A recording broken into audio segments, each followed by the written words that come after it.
Professional creativity চ্যানেলে সকলকে স্বাগত।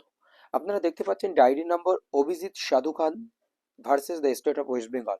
ডায়েরি নম্বর 4145322025 ফাইল হয়েছে 28/7/2025, জুলাই মাসের 28/7/2025-এ কিন্তু এটি ফাইল হয়েছে এবং ভেরিফাইড হয়েছে 22/8/2025। এই মামলাটি কিন্তু 25/8/2025 honourable mister justice Sanjay Kumar এবং অনারেবল মিস্টার জাস্টিস অরবিন্দ কুমারের বেঞ্চে কিন্তু লিস্টেড রয়েছে। এটি হচ্ছে এসএসসি মামলা, সিরিয়াল নম্বর 69। আগেও দেখা গেছে 71 নম্বর সিরিয়ালে থেকে মামলা শুনানি হয়েছে, 69 নম্বর সিরিয়ালে থেকে মামলা শুনানির অনেক চান্স রয়েছে। সেখানে অনেক ট্রান্সফার ম্যাটার বা বেইল ম্যাটার রয়েছে, সেগুলো তাড়াতাড়ি কিন্তু সম্পন্ন হয়। সবসময় সিভিল ম্যাটারগুলো একটু বেশি টাইম লাগে। তো বিষয়টি হলো 25/8/2025-এর ডেট। এটা হচ্ছে এসএসসি মামলা। তো সেই এসএসসি মামলা কোন মামলার উপরে ভিত্তি করে এই মামলার শুনানি রয়েছে সেটা আপনাদেরকে বলবো। এবার এই মামলা একাধিক তথ্য উঠে আসতে পারে, কি কি তথ্য, সম্ভাব্য তথ্য উঠে আসতে পারে সেটাও একটা আমরা আইডিয়া করতে পেরেছি বা জানতে পেরেছি। সেই সমস্ত তথ্য আপনাদের সামনে কিন্তু তুলে ধরবো। তো বিষয়টি একটু দেখতে থাকুন।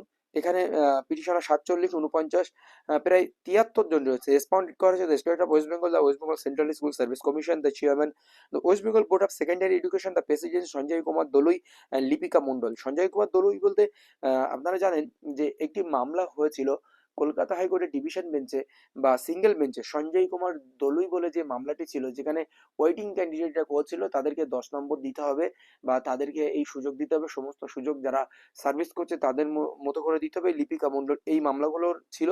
সেই মামলাগুলোর ফলে তাদেরকেও রেসপন্ডেড করা হয়েছে। সেখানে একাধিক ইস্যু কিন্তু সেখানে ছিল।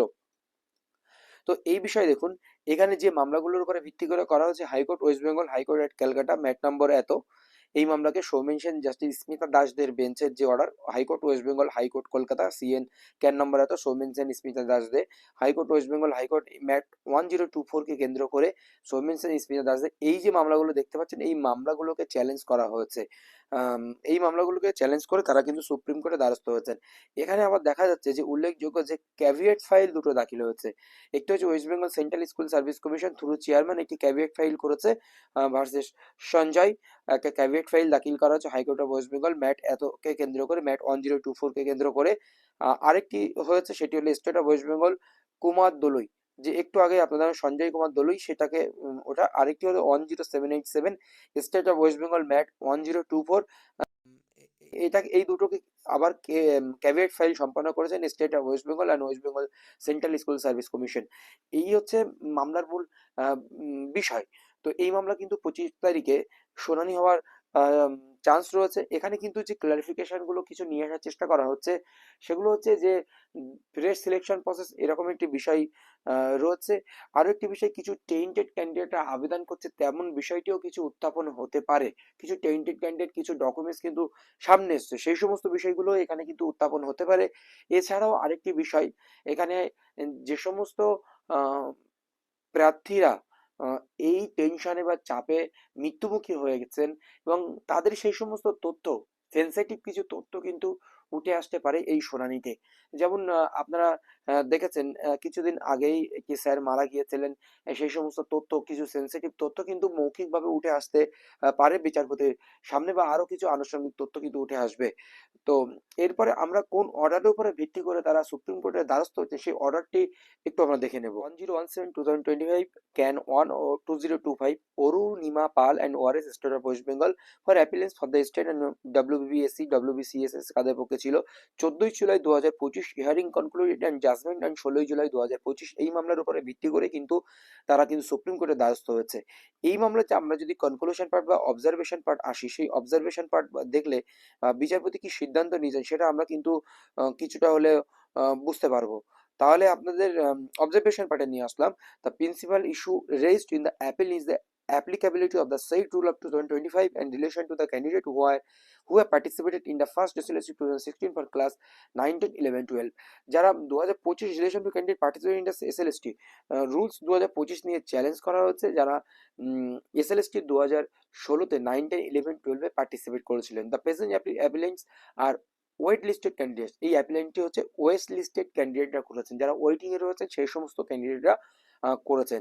তাদের কথা হচ্ছে যে honourable supreme court encapsulated the paragraph 45 to 49. Certain benefits and concession have been given to the disabled candidate and candidate not especially tainted. The disabled candidate are allowed to participate with appropriate age relaxation along with untainted candidate. These two category of the candidates could take part in the fresh selection process with certain relaxation.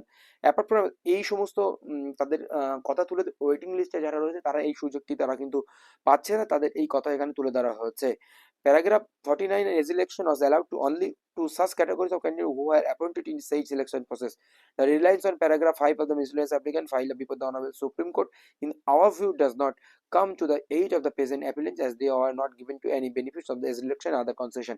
তার age relaxation এবং আদার concession তারা পায়নি, সেই সমস্ত তুলে ধরা হতে পারে। এছাড়াও আরেকটি তাদের যে 10 মার্কস তাদের ইন্টারভিউতে রাখা হচ্ছে, টিচিং এক্সপিরিয়েন্স, 10 লেকচারার, 10 ইন্টারভিউ, এই সমস্ত তথ্যগুলো তুলে ধরা হয়েছে।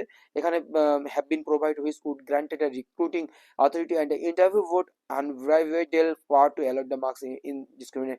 এই সমস্ত যে তথ্যগুলো এখানে যে 10 মার্কস তাদের এক্সট্রা দেওয়া হচ্ছে, সেই তথ্য কিন্তু এখানে তারা ওয়েটিং লিস্টের ক্যান্ডিডেটরা পাচ্ছে না, সেটি তুলে ধরা হচ্ছে। এখানে বিচারপতির মানে 50%, 40%, 45% বিষয়টিও এখানে তুলে ধরা হচ্ছে।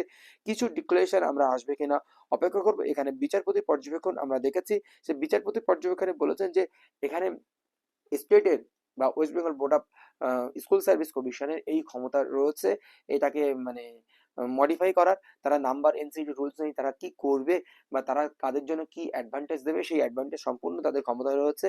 রিক্রুটমেন্ট রুলস এটাই কিন্তু এখানে উল্লেখ করেছেন বিচারপতিদ্বয়।